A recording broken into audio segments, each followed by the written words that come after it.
नवी मुंबईमधील अखिल भारतीय नाविक संघटनेच्या नेतृत्वाखाली डीजी सर्क्युलर परिपत्रकाविरोधात मोर्चा काढण्यात आला, ज्यामध्ये शेकडो खलाशी सहभागी झाले होते। वाशी स्टेशनपासून सुरू झालेला हा मोर्चा सिडकोच्या कन्व्हेन्शन सेंटरपर्यंत काढण्यात आला। आपल्याला हे लक्षातच घेण्यासारखं आहे की ज्या प्रकारे कोणत्याही माहितीशिवाय रातोरात नोटा बदलल्या जातात, त्याच प्रकारे एक नवीन परिपत्रक येते, ज्यामध्ये हजारो खलाशांच्या नोकऱ्या धोक्यात येतात। हजारो कुटुंबे रस्त्यावर आली आहेत। आपण आज अनेक वर्षापासून काम करणाऱ्या अधिकाऱ्यांशी बोलून जाणूया त्यांच्या भावना आता सध्या क्या है। 18 जुलाई को निकाला गया था, जिसमें ये था कि जो भी फॉरेन सीओसी होल्डर्स हैं उनको बैन किया गया था, जिसके अगेंस्ट हम लोगों ने एक केस भी फाइल किया था और स्टे भी, हमें इंटरिम स्टे मिला था। बट फिर भी डीजीसीबी ने एक एरेंडम निकाला, डीजीएस ऑर्डर 8/25, जिसके बिहाफ पे हमें वेरिफिकेशन, डॉक्यूमेंट को वेरिफिकेशन कराना पड़ेगा, एफिडेविट जमा करना पड़ेगा, और उससे हमारे लोगों को इतना इफेक्ट हो रहा है कि लोग ज्वाइन नहीं कर पा रहे। और 40,000 लोग और उनकी फैमिलियां जो इफेक्ट हो रही हैं, उनको जॉब नहीं मिल रहा, उनके घर की जो कंडीशंस है, उनकी लाइबिलिटीज कौन फुलफिल करेगा। तो ये मैम, ये सर्कुलर जो कह रहा है कि हाँ, आज की डेट से आदमी जॉब पे जा नहीं सकता, कोई भी सेलर जॉब पे नहीं जा सकता। सर ये 40,000 लोग हैं और उनकी फैमिली आप जोड़ लीजिए। एक आदमी अगर एक सेलर के या 5 लोगों को भी सरवाइव करा रहा है। मैम डीजी शिपिंग, ये तो मैम करप्शन का खेल है, जो इंटरनल करप्शन है, उस इंटरनल करप्शन के बारे में मैम डिस्क्लोज नहीं करना चाहता हूँ कि डीजी शिपिंग ही जाने इंटरनल उनका क्या है।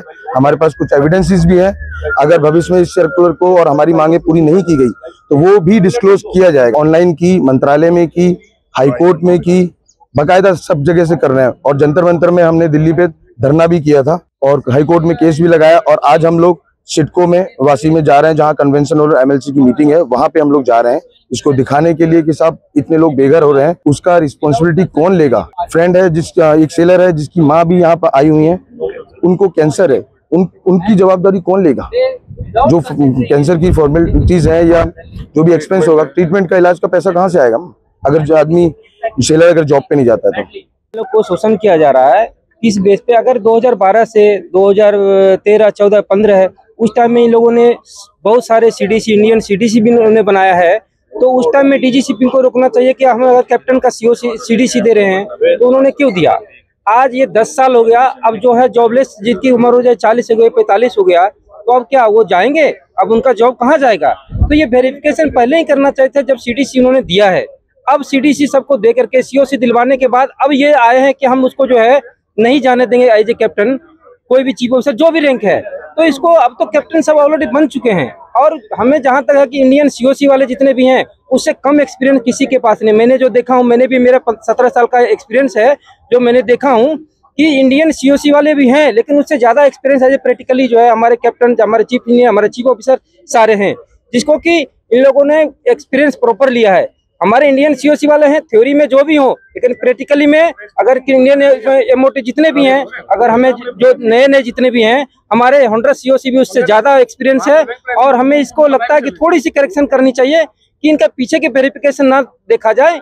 अभी की आप देखिए, एक्सपीरियंस देखिए उनके क्या है, आप इंटरव्यू लीजिए, उसके बाद उनकी सीओसी को जो है प्रॉपर दिया जाए वैल्यूएशन, जो कि उनके इक्विवेलेंट तो नहीं, लेकिन एटलीस्ट कम से कम सबकी जीविका, घर चले, अपने बच्चे परिवार सब एटलीस्ट चल सके। मेरे साथ यही डीजी से विनती रहेगा कि इसको जो है रिवोक किया जाए और एक्सपीरियंस बेस पे उनको जो है कुछ आधार दिया जाए। अपना भी, अपने भाइयों का भी, घर में कोई शादी है, ब्याह है, कुछ भी है, वो ही सब कर रहा है। अभी कोई बीमारी आ गई, ऐसी बीमारी है कैंसर, जिसमें सबको मालूम है कि बहुत एक्सपेंसिव है, खर्चा बहुत लगता है।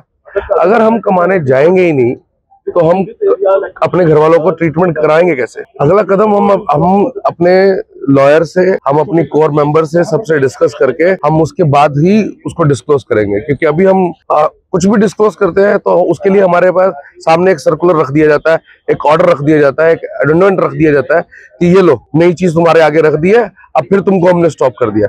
तो अभी हम जो कुछ भी है हम अपने कोर मेंबर से डिस्कस करेंगे इसके बारे में, और भी जो हमारे ग्रुप के मेंबर्स हैं उन सबसे उसके बारे में डिस्कस करेंगे, उनकी राय लेंगे, उसको कंक्लूड करेंगे। कंक्लूड करने के बाद हम उसके साथ, लॉयर के साथ जो टेक्निकलिटीज है उनको पूरा तरीके से एक प्लेटफॉर्म पे लाके तो इनके साथ दोबारा रखा जाएगा। हमारी मांगे ये है, कानून हटाया जाए, नहीं तो इसको इतना इजी कर दिया जाए कि जो जैसे पहले चल रहा था 18 तारीख से पहले, वैसा दोबारा चलना शुरू हो जाए।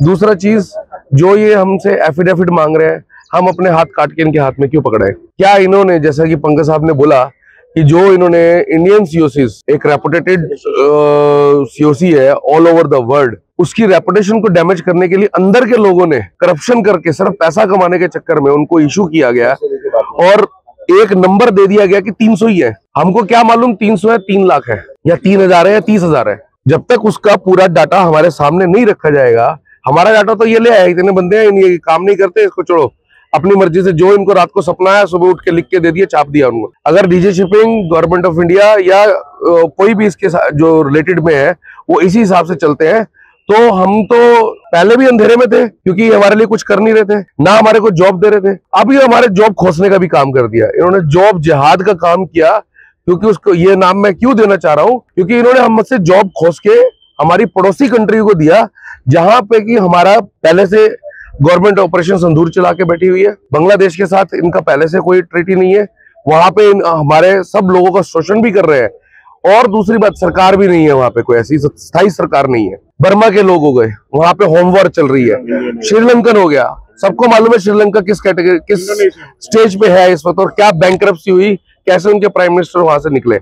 अगर जॉब हमारी खींच के उन्हीं लोगों को देनी थी, तो हमको जब हमने फर्स्ट टाइम जब आपके सामने अपने डॉक्यूमेंट रखे थे, तभी आप बोल देते कि ये गलत है या ये इसमें मेरे को ये डॉक्यूमेंट एक्स्ट्रा चाहिए, तो हम उसको उसी वक्त करेक्ट कर लेते, या उसको हम आगे उसके लिए क्या करना था हम एक योजना बना सकते थे। बट आज जो आदमी 10-10 साल, 15-15 साल, 20-20 साल से रैंक पे काम कर रहा है, वो master, chief engineer, second engineer, chief officer के रैंक पे, वो आदमी को आप बोलोगे नहीं आज आपको हम क्लर्क के लायक भी नहीं छोड़ रहे हैं, वो क्या करेगा? हमें कभी संभावना नहीं थी।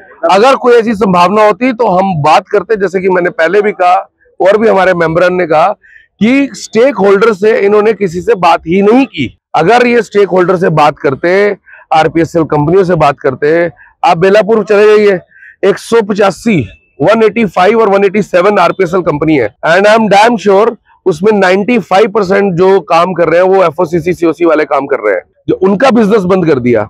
जो 5,000 करोड़ रुपए का जो डॉलर्स में हम बूस्टर देते थे अपनी इकोनॉमिक को, इंडिया इकोनॉमिक को, वो खत्म कर दिया, हमारी जॉब खत्म कर दी। ये बूस्टर किसको देने के लिए रखा हुआ है? दूसरी कंट्रीज को रखा है। अगर है तो उसकी भी क्लैरिफिकेशन फिर हमें चाहिए। डिप्रेशन में आके किसी चीज के फाइनेंशियल डिप्रेशन बच्चा आ गया, कोई भी बंदा, बड़ा हो या बच्चा हो कोई भी, और उसने सुसाइड कर लिया, तो डीजी शिपिंग क्या है उसके लिए जवाबदार होगा? दूसरे परिवार को पालेगा? और अगर इन्होंने सर्कुलर वापस नहीं लिया तो मैं डीजी शिपिंग के सामने मैं ऐलान कर रहा हूं, मैं दाह संस्कार करूंगा अपना, फिर देखेंगे क्या होता है। और ये होंगे केस, अगर इन्होंने जल्दी सर्कुलर वापस नहीं लिए, ये काम होंगे, तो डीजी शिपिंग को सर्कुलर वापस ले लेना चाहिए।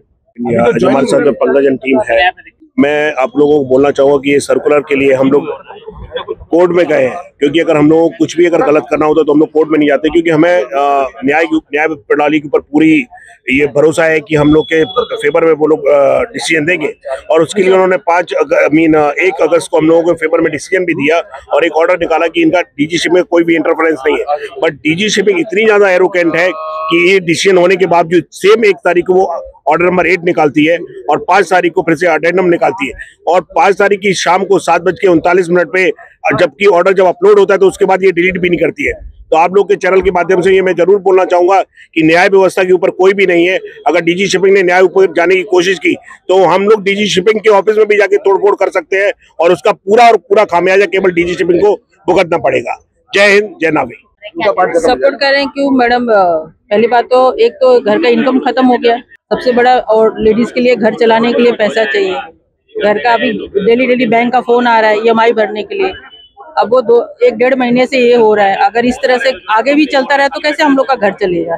डीजीसी से यही है कि जो उन्होंने ये सर्कुलर निकाला उसको रिटर्न ले, और जो जितने भी ये सीओसी उनका भाई जो भी है उनको जॉब पे वापस ले। हमारा यही डिमांड है, इसके लिए हम लोग सपोर्ट करने के लिए आपके चैनल के माध्यम से मैं यही कहना चाहती हूँ कि डीजी जो भी उन्होंने डिसीजन लिया है उसको वापस ले, क्योंकि ये इनके फेवर में नहीं है। एक्सपीरियंस होल्डर है, 20-20, 25-25 साल से लोग जॉब कर रहे हैं, आज तक उनके जॉब में कोई फॉल्ट नहीं आया। अचानक से रातों रात कैसे फॉल्ट आ गया? सारे डॉक्यूमेंटेशन तो आपके पास है, सब कुछ आपके पास डिटेल है, फिर आपको देखना चाहिए था ना। मान लो 1-2 लोगों ने गलती किया होगा, उसके लिए इतने लोगों की भरपाई, ये तो गलत है ना।